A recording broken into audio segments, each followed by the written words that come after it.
ભાવનગર શહેરના નારી ગામ નજીક બે ટ્રક વચ્ચે ગમખાર અકસ્માતમાં એક વ્યક્તિને ગંભીર ઇજા જ્યારે એક વ્યક્તિનું ઘટનાસ્થળે જ મોત નીપજ્યું. ભાવનગર અમદાવાદ હાઈવે પર બની ઘટના. ભાવનગર અમદાવાદ હાઈવે પર અકસ્માતની ઘટના બની હતી. શહેર નજીક આવેલા નારી ગામ નજીક અકસ્માત સર્જાયો હતો.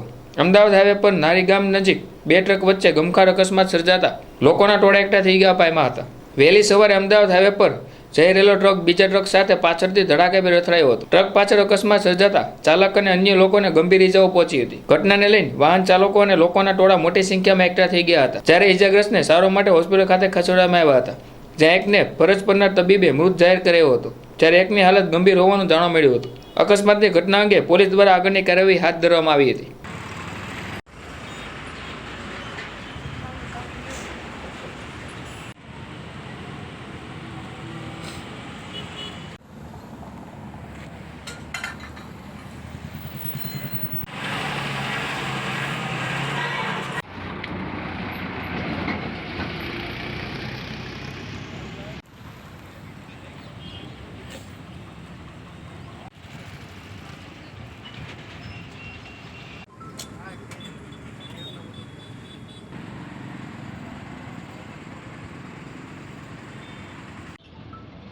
આગળ કાઢો.